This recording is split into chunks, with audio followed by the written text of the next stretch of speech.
This clip is brought to you by SaveWithConrad.com.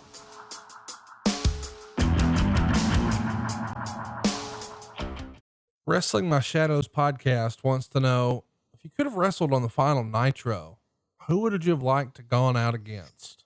That's an interesting question. We know your in-ring career ended beforehand, but if it was going to be your last match on Nitro, on the very last Nitro, sort of the end of the chapter, your in-ring career and WCW all at the same time, who would you have chosen as your opponent? God almighty.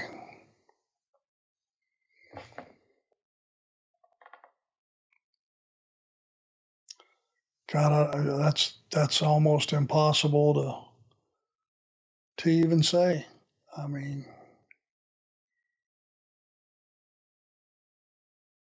wow, I don't know. Let me think about that. It's a great question, though.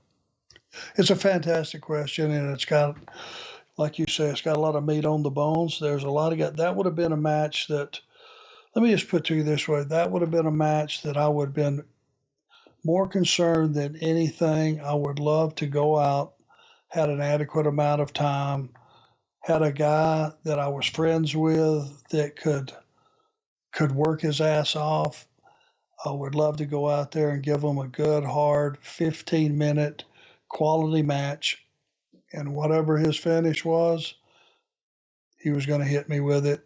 And 1, 2, 3, right in the middle. And I would have been a very happy camper knowing that was the last time that would ever happen, period. It's too bad that it didn't happen that way. Talking about flattering, there's an interesting question here from Francis. He says, did Vince or any of the guys in the back ever buy you a watch or any sort of trinket, any sort of special memento? I think this comes about because we've heard guys share stories about, so-and-so gave me a gift of so and such, and it really meant a lot. Maybe one of the most famous being with Ric Flair and Shawn Michaels and the big Rolex after WrestleMania. Did anybody ever give you something along your days in wrestling that you think is pretty sentimental and pretty special? Well, to me it is. And Jamie Noble, who we haven't discussed a lot on the podcast, is a good friend of mine. And I respect how smart he is and how talented he is and how hard he works and what a great worker he was. I mean, he's one of those guys that if you started pulling out all of his stuff and you put on a midnight watching deal and you watched about 8 hours of him, you would go, good God almighty, this guy was incredible.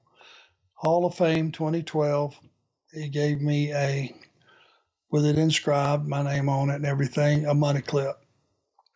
And that means a lot to me. I mean, it's not a diamond studded anything, but it might, might as well be to me. Has that much value. I've never put $1 in it.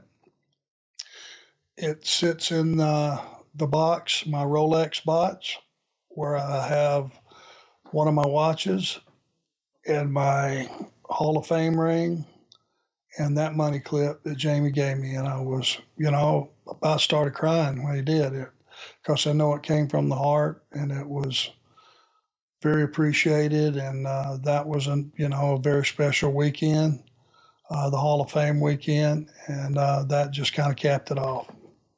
That's a very cool story. And I'm glad you mentioned his name, because it's been said to me that perhaps if Jamie didn't have such a strong accent, he'd be Vince's right-hand man. But maybe Vince has a Southern bias. And 'cause supposedly the guy, Jamie Noble, is a fucking wrestling genius, and he has tons of great ideas and is a team player and contributes on a big level. But for whatever reason, maybe Vince doesn't take him seriously because he is from the South. I have no idea what the reasoning would be in that, because no matter what you come up with, none of it's good enough, is it? None of it makes sense. Right. So to try to analyze that is just one of 1,000 questions you would try to analyze. I know that he is everything that you said he was, and dependable, hardworking, durable, honest, sweetheart of a guy. He's all those things. He's a very valuable commodity to their company. Hope one day they wake up and realize it, because he should be very well respected in this business, because he's got it all. Hey, it's Conrad Thompson. Thanks for checking out the podcast here on YouTube. Be sure to hit the subscribe button and the notifications bell so you get a notice anytime we upload some new content. And go save yourself some money right now. If you're in a 30-year loan or you have credit card debt, it's not a matter of if I can save you money. It's a matter of how much. Find out right now for free at savewithconrad.com.